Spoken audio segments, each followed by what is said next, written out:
Vera, seorang pemilik perusahaan, sudah berpengalaman menghadapi berbagai macam tipe manusia. Namun, ada satu pengalaman yang selalu membuatnya frustrasi, para sopir yang pernah bekerja untuknya. Bukan hanya satu, tapi beberapa orang, dan hampir semuanya bermasalah. Ada yang tidak sopan, ada yang tidak beretika, bahkan yang lebih parah, menggunakan mobil kantor untuk urusan pribadi. Vera masih ingat betul bagaimana mobilnya dipakai untuk berpacaran oleh sopir sebelumnya. Baginya, itu adalah bentuk pengkhianatan dan penghinaan yang sulit dimaafkan. Itulah alasan mengapa kali ini ia begitu berhati-hati. Ketika seorang kerabatnya, Pak D, merekomendasikan seorang sopir bernama Dinai, Vera langsung merasa was-was. Meski demikian, ia mencoba memberi kesempatan. Baginya, posisi sopir bukan hal sepele. Justru, sopir adalah orang yang paling sering menemaninya di perjalanan. Orang yang harus bisa ia percaya sepenuhnya. Hari pertama Dinai datang, Vera sengaja melontarkan kalimat uji coba. "Permisi, kamu tahu kan sekarang ini kamu telat?" Katanya dengan nada datar, bukan untuk marah, melainkan untuk menguji reaksi. Dinai terlihat sedikit kaget, namun jawabannya jujur. Iya bu, soalnya tadi masih penyerahan mobil. Jadinya jam 9 bu." Vera menatapnya tajam, lalu menambahkan tekanan. "Ya, seharusnya kamu datang lebih awal." Namun bukannya melawan, Dinai menunduk. "Siap bu, saya salah." Respon itu mengejutkan Vera. Ia tidak menyangka pemuda itu dengan tulus mengakui kesalahan, meski sebenarnya ia tidak sepenuhnya salah. Sebuah senyum tipis muncul di wajahnya. "Saya hanya bercanda, Dinai. Saya ingin mengetes kamu.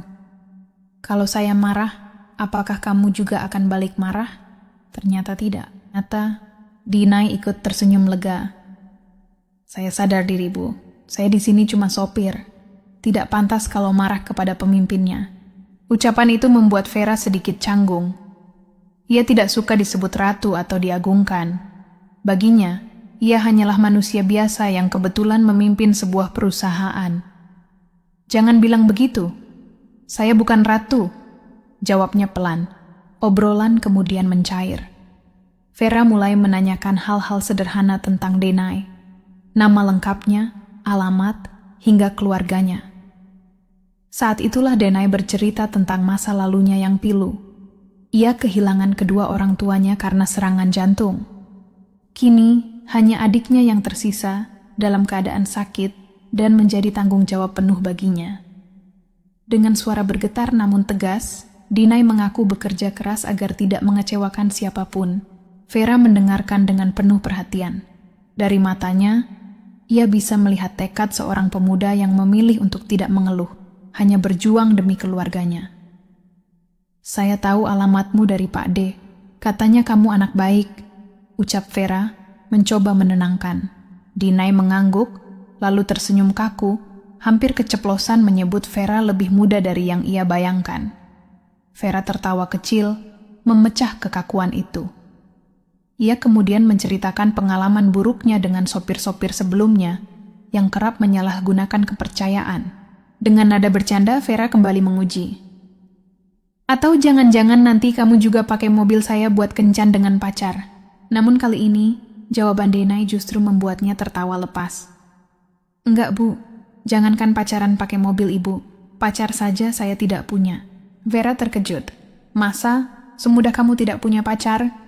Dinai tersenyum kecil, lalu menjawab dengan ketulusan yang jarang ditemui. "Benar bu, sekarang saya tidak memikirkan asmara. Fokus saya hanya pada adik saya yang sakit. Ia butuh biaya, butuh perhatian, dan saya tidak mau ia kekurangan kasih sayang. Itulah tujuan utama saya bekerja." Mendengar jawaban itu, hati Vera terasa hangat. Di hadapannya, ia melihat sosok yang berbeda dari sopir-sopir sebelumnya.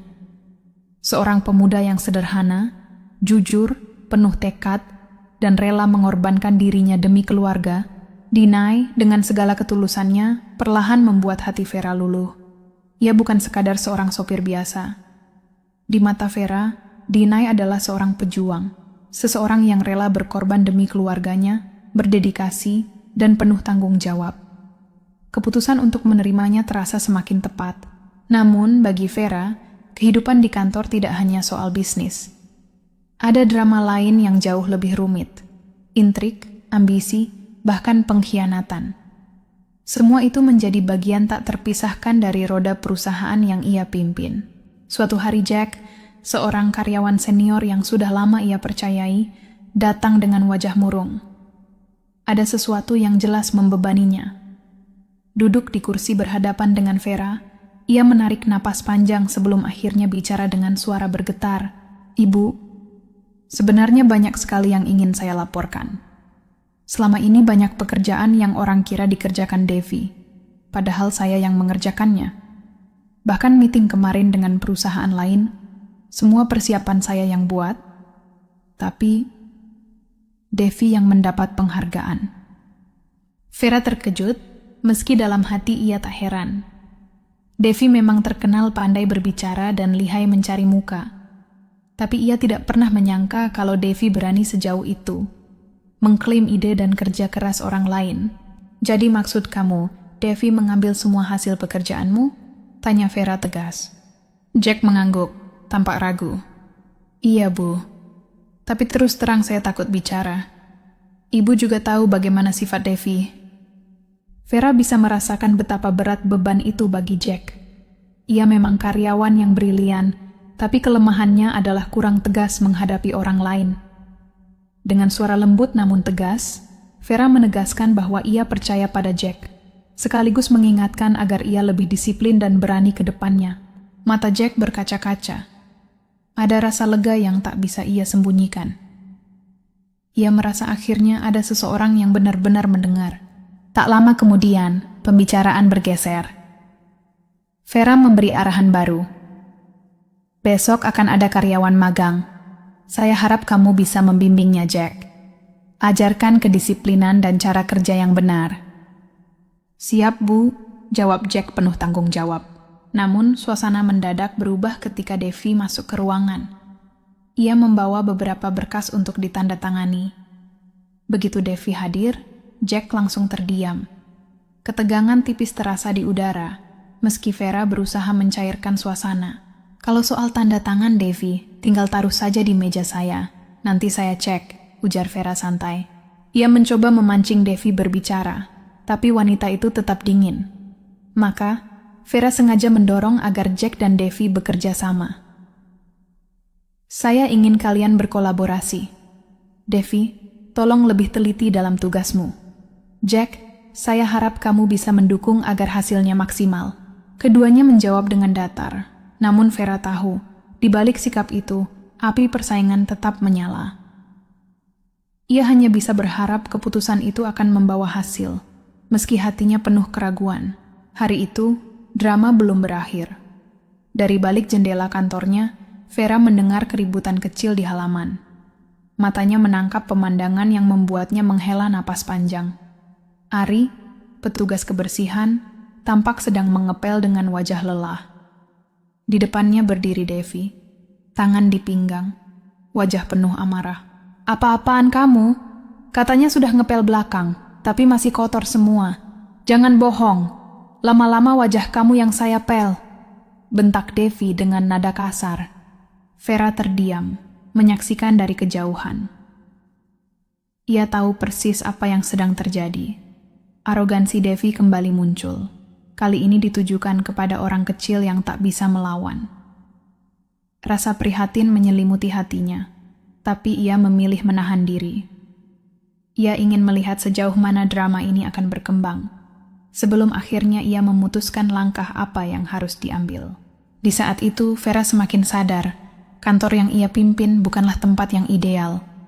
Di balik meja-meja kerja, ada ambisi, ada iri hati, dan ada permainan yang tak pernah benar-benar berhenti. Keributan di halaman kantor semakin memanas. Devi, dengan wajah penuh amarah, berdiri menghadapi Ari si petugas kebersihan. Ari hanya bisa terdiam, wajahnya memerah karena malu dan lelah. Saat itu, tiba-tiba Denai datang. Ia baru saja melewati halaman ketika mendengar nada tinggi Devi. Dengan langkah hati-hati, ia mendekat. "Ada apa ini, Ci?" Tanyanya mencoba menengahi. Devi langsung melotot. Ci, emangnya saya orang Cina? Bentaknya. Dinai hanya tersenyum tipis. Kalaupun iya, kenapa? Saya malah senang bisa ketemu Buci. Ari tak bisa menahan tawa kecilnya. Namun tawa itu hanya membuat Devi semakin tersulut. Kamu, panggil yang benar. Kalau bukan Bu, ya sebut nama. Jangan asal. Katanya tajam, lalu menoleh pada Denai. Dan kamu, sopir baru, siapa suruh ikut campur? Dinai menghela napas, lalu memperkenalkan diri dengan sopan. Perkenalkan, saya Denai Bu, orang baru di sini. Saya cuma tanya-tanya soal pekerjaan. Teman saya bilang, karyawan di sini katanya galak-galak. Kata-kata itu membuat Devi menoleh cepat ke arah Ari, seolah menuduh. Bukan galak, kerjanya dia saja yang nggak benar. Dinai menunduk, meminta maaf dengan nada rendah tapi sedikit menyindir. Iya maaf Bu, jangan marah-marah, nanti cantiknya hilang. Devi terdiam sesaat, tidak menyangka sopir baru berani menanggapi dengan cara seperti itu. Wajahnya memerah, campuran antara kesal dan malu. Ia kemudian kembali memarahi Ari, menyuruhnya menghitung daun-daun kering satu persatu di halaman. Ari hanya bisa menunduk, menahan perasaan yang bercampur aduk. Dinai kembali mencoba menenangkan suasana.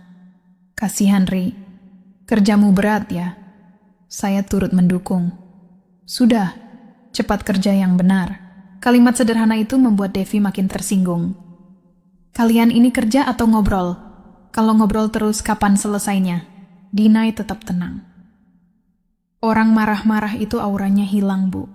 Cantiknya juga ikut hilang, ujarnya lagi. Kali ini sambil tersenyum kecil.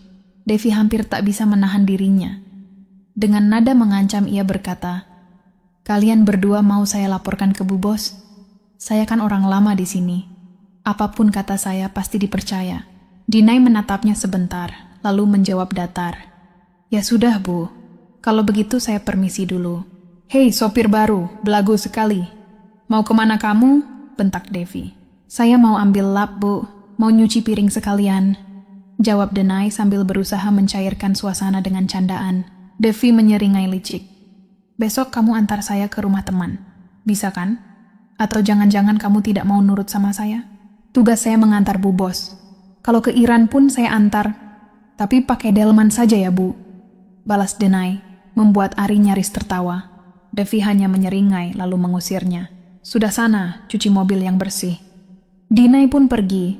Devi merasa menang, lalu kembali melampiaskan amarahnya pada Ari. Karyawan lama, karyawan baru, sama saja. Semua berantakan. Cuma saya yang kerjanya perfect. Dari balik jendela kantor, Vera menyaksikan semuanya. Hatinya bergejolak. Ia bangga pada Denai yang mampu tetap tenang dan bahkan melindungi Ari dengan cara halus. Namun, ia juga khawatir. Ambisi dan arogansi Devi jelas sudah meracuni suasana kerja. Vera tahu, ini bukan masalah kecil. Ini adalah bom waktu yang bisa meledak kapan saja. Siang itu, Vera memutuskan mengamati Dinai dari jauh. Ia tahu, setelah keributan, Dinai biasanya beristirahat di mobil. Benar saja, dari jendela ia melihat pemuda itu duduk tenang, membuka bungkusan nasi. Ada 2 bungkus, satu nasi baru yang memang Vera belikan, dan satu lagi adalah sisa nasi miliknya yang tak habis tadi siang. Vera menahan napas ketika melihat Dinai justru mengambil nasi sisa itu. Ia memandanginya sebentar, lalu tanpa ragu mulai memakannya. Vera kaget. Ia segera memanggil, Mas Dinai, itu kan sisa nasi saya. Kenapa kamu nggak makan yang baru? Dinai menoleh cepat, wajahnya memerah karena malu. Ia buru-buru meletakkan bungkus nasi itu. Maaf Bu, saya sengaja makan yang sisa, biar yang baru bisa saya bawa pulang untuk adik saya. Saya juga eman kalau makanan terbuang. Mata Vera langsung berkaca-kaca, hatinya serasa diremas. Betapa mulianya hati pemuda itu, ia rela mengisi perutnya dengan sisa makanan, agar adiknya bisa menikmati nasi baru malam nanti. Ya ampun Mas Denai, saya bisa belikan 3 sekaligus kalau perlu. Kamu nggak usah khawatir, ucap Vera dengan suara bergetar. Dinai hanya tersenyum kecil. Nggak usah, Bu. Ini sudah cukup. Saya sadar diri, saya masih orang baru. Saya nggak enak banyak minta. Selagi ada yang bisa dimakan, saya makan. Yang penting bukan racun kan, Bu? Vera terdiam. Air matanya hampir jatuh. Dalam hati ia tahu, di tengah kerasnya dunia bisnis dan intrik kantor, ia baru saja menemukan sosok langka. Seorang pemuda sederhana, jujur, dan penuh kasih sayang. Dinai duduk dengan raut wajah penuh kerendahan hati. Di hadapannya, Vera, seorang pemimpin perusahaan, merasa dihantam rasa malu yang mendalam. Betapa tidak dirinya seorang atasan, namun justru gagal melihat penderitaan orang lain lebih awal. Justru seorang sopir sederhana bernama Dini yang mengajarkan arti ketulusan dan pengorbanan. Vera teringat kembali pembicaraan mereka. Dinai memang tak pernah banyak bicara, tapi perlahan ia membuka diri. Tentang keluarganya, tentang pakdenya, juga tentang adik yang sedang sakit-sakitan. Semua itu membuat Vera merasa semakin kuat tekadnya untuk membantu. Kenapa kamu tidak bilang dari awal? Gumam Vera lirih dalam hati. Ia ingin menebus rasa bersalahnya, dan siang itu ia memutuskan untuk mengajak Dinai makan bersama. Namun Dinai, dengan kesederhanaan yang melekat padanya, sempat menolak. Nggak usah, Bu. Sudah cukup, katanya sopan. Tetapi Vera menegaskan, ini kebijakan saya. Anggap saja saya ingin berbagi. Lagi pula, jangan panggil saya ibu, panggil saja Vera. Dinai tampak ragu. Ada sedikit senyum yang muncul di wajahnya. Lalu ia mencoba memanggil nama itu dengan nada hati-hati. Baiklah, Vera. Obrolan pun mengalir. Tak ada lagi sekat antara atasan dan bawahan. Tak ada pula formalitas kaku. Mereka berbicara seperti dua sahabat lama yang baru saja dipertemukan kembali. Vera semakin kagum pada sosok Dinai. Ia bukan hanya sopir yang baik, tetapi juga manusia yang tulus, sesuatu yang jarang ia temui di lingkungannya. Ketika pintu mobil dibuka untuk memberi angin, suasana menjadi lebih cair. Dinai sempat tampak panik, buru-buru menghabiskan nasi bungkus di tangannya. Vera tertawa kecil, merasa situasi itu begitu jujur dan apa adanya. Aku takut makan duluan, Mbak. Saya kan masih baru. Takutnya salah, ujar Dinai polos. Vera menjelaskan aturan perusahaan, bahwa jam makan siang biasa dimulai 15 menit sebelum azan zuhur. Dinai mengangguk lega, merasa lebih tenang karena akhirnya ia tahu apa yang boleh dan tidak. Namun pertanyaan Dinai berikutnya membuat Vera terdiam sejenak. Mbak Vera, apa nggak berlebihan memperlakukan saya begini? Katanya, ke karyawan lain biasa saja. Tapi kenapa sama saya dibelikan nasi? Vera tersenyum samar. Ia tahu Dinai tidak mengerti bahwa perlakuan istimewa itu bukan karena belas kasihan, melainkan rasa hormat. Karena kerja kamu bagus. Karena saya nyaman. Karena kamu tulus, jawabnya dalam hati. Meski tak semua ia ucapkan dengan lantang. Seiring percakapan itu, Vera makin menyadari, Dinai bukan sekadar sopir. Ia adalah aset berharga, bukan hanya bagi perusahaan, tapi juga baginya secara pribadi. Dinai membawa ketulusan yang mampu menyeimbangkan kerasnya intrik di kantor. Di balik kaca jendela perusahaan, Vera pernah melihat bagaimana ambisi dan ego meracuni suasana kerja. Tetapi kini, di dalam mobil sederhana bersama Dinai, ia menemukan sisi lain. Kehangatan, ketulusan, dan sebuah pelajaran berharga tentang kemanusiaan. Pertanyaan pun menggantung dalam pikirannya. Mampukah ia, sebagai seorang pemimpin, memperbaiki situasi dan menciptakan lingkungan kerja yang lebih sehat, dan Dinailah yang menjadi agen perubahan yang ia butuhkan. Terima kasih kamu sudah menyimak cerita ini. Jangan lupa untuk like video ini, agar tidak ketinggalan cerita menarik lainnya. Sampai jumpa di cerita berikutnya.